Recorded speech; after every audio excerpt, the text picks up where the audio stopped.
Hey everyone, welcome back to another video.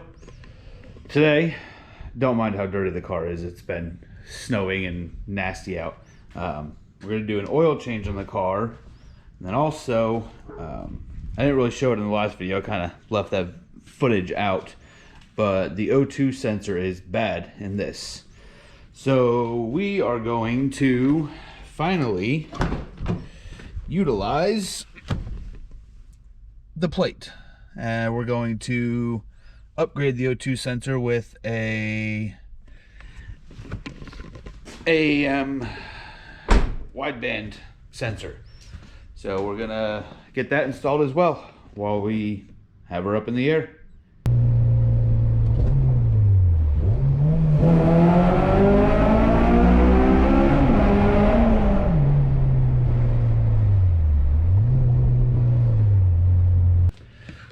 So one thing we're gonna do once the weather gets nicer is we're gonna get the car outside, get it all jacked up, get all four wheels off.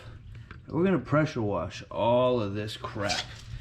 You can't really see it, but there's a bunch of stuff that's just like caked up down there on the subframe.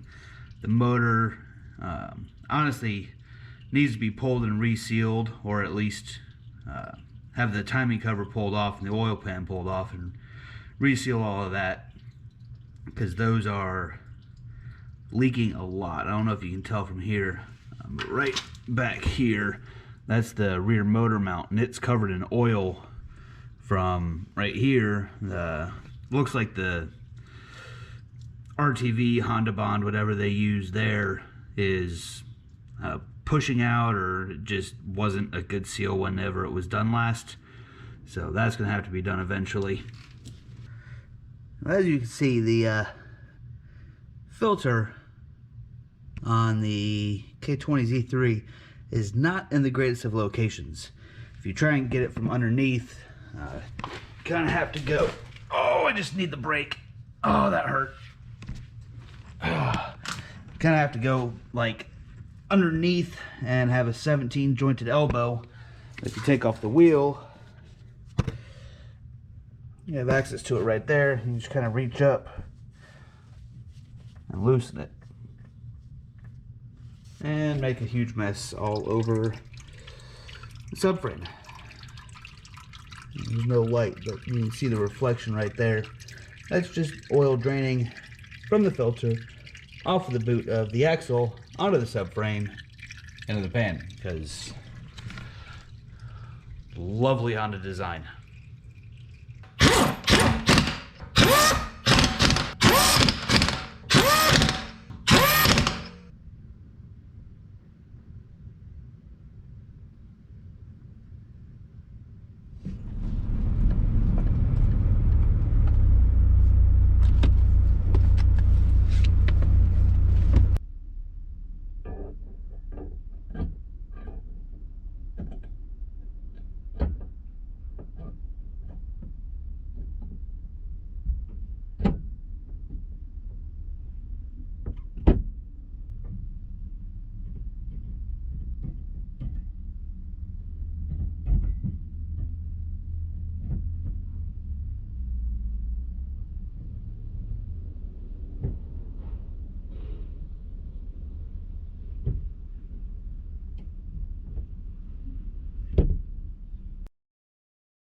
Snow yesterday, so we're gonna do a little bit of snow drifting here.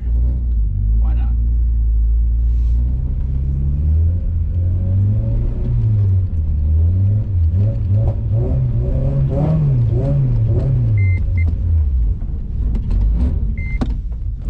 You killed it.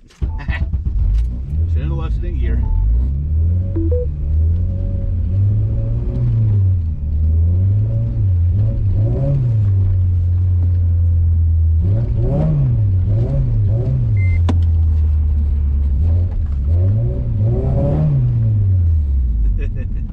I love it. It's too much fun.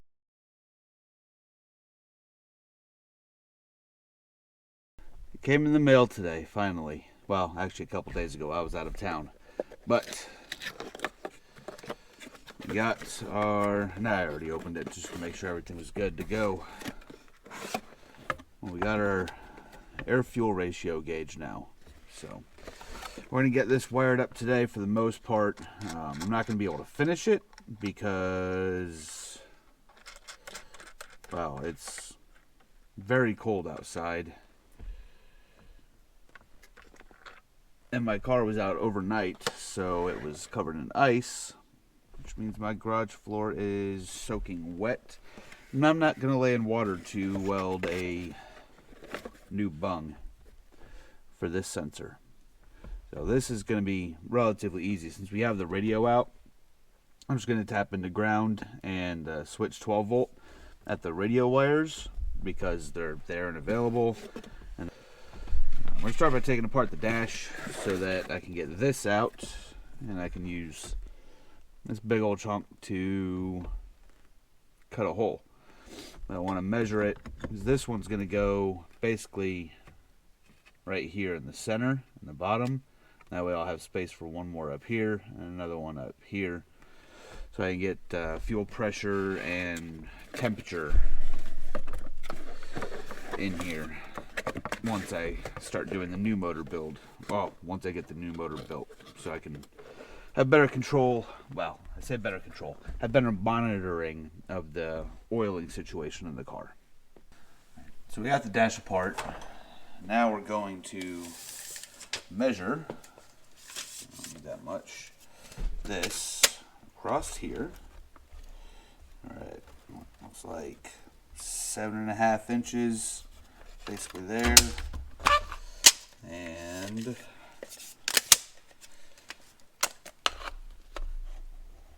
about 4.25 from top to bottom. So we're going to come, this is 7.5, we need to go maybe 3.5, 3.25. So I'd be right about, or 3.75, I'm sorry. I'd be right about here.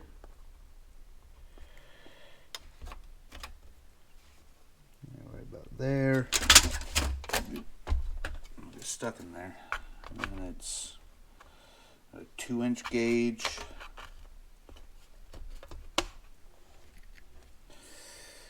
So we need a half inch from the bottom. 2.5 would be here. Half of that would be 1.5. So it'll go about right. Oh, I need the light on this side of the.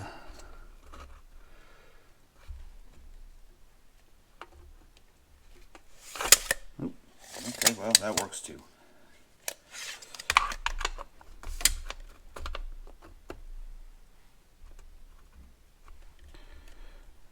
1.5. Let's say it's, what's the actual hole size? 2 1/16. 1/16 really isn't that much. So if we go 1.5 and then another 32nd up, will be right about there. Let's make sure that line is center.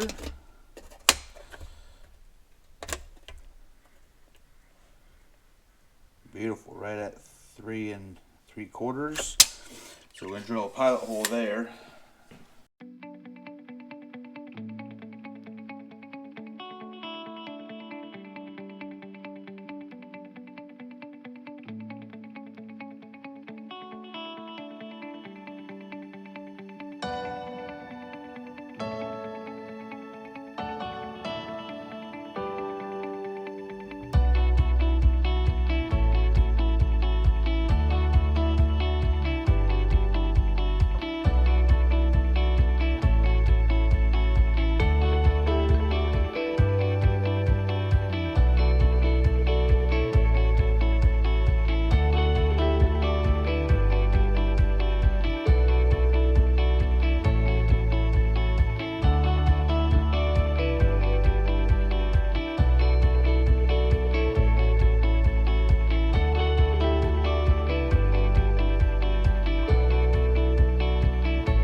really going to be able to see it, but it runs through that hole in the firewall.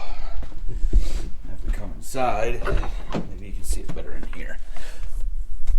Yeah, kind of. Not really. Up here, you can see my hand.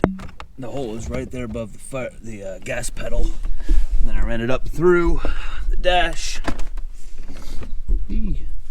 through here.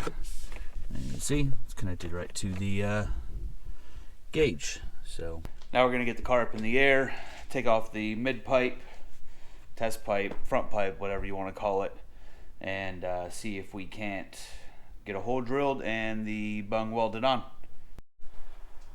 So after much fighting, I had to, you can kind of see down there, the exhaust is hanging. I had to take off 2 hangers, and then I had to beat the living crap out of this. You can see right there, there's still some plastic from the rubber plastic, hard plastic mallet I was using. We're going to get a hole drilled in this, and we're gonna try and weld it up. And we may do a open header start just for the hell of it while we have it off. We'll see.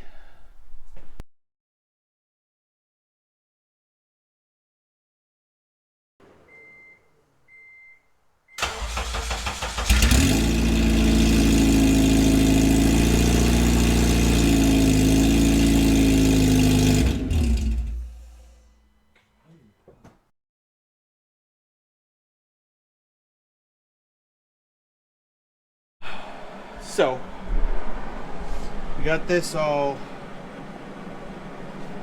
put in place, cleaned up. We've already wiped it down, done all that good stuff. So, now we're going to try and do something I haven't done in a very long time, and that I haven't done very much of either, and that is weld. I've had this welder for, honestly, I would say 2011, 2012, 2015 at the latest, and I've used it maybe 3 times. Definitely something I need to start practicing, so I guess we'll start on this and we'll see how ugly it is.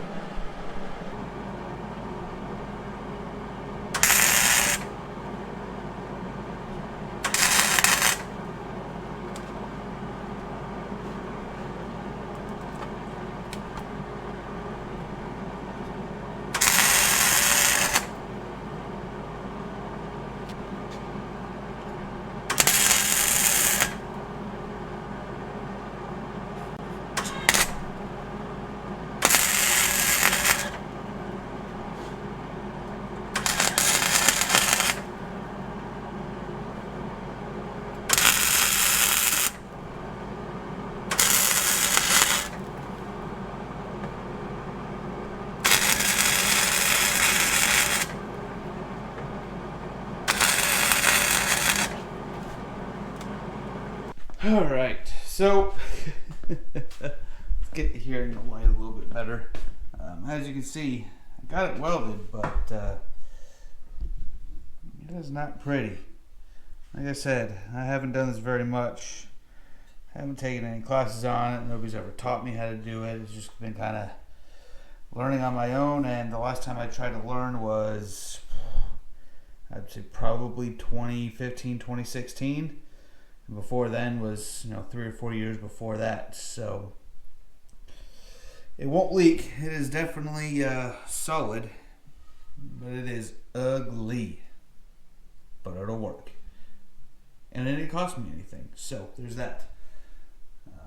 Now we're going to get this back on the car, and hopefully everything will come up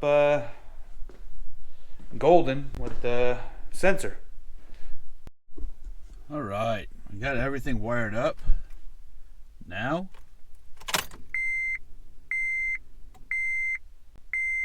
turns on, goes through a heater cycle. Start her up. Give it a minute to do its heat thing.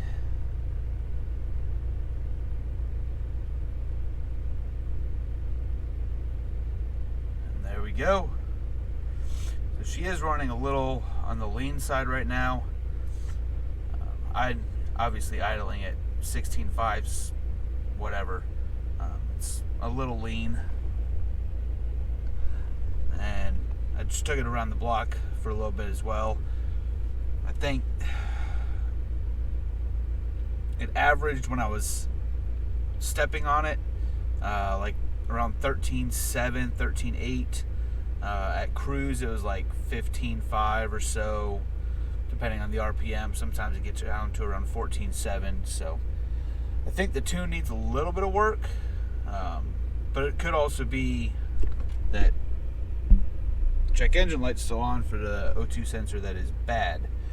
So that bad O2 sensor could also be throwing this off. So we're going to replace the O2 sensor here soon, and then we'll kind of watch the air fuel ratios from there, and if we need to retune it, we can get back with the guy who tuned it and have him go over it and see if it needs some tweaking. But that's gonna be the end of this video. We'll see you guys next time. Have a good one.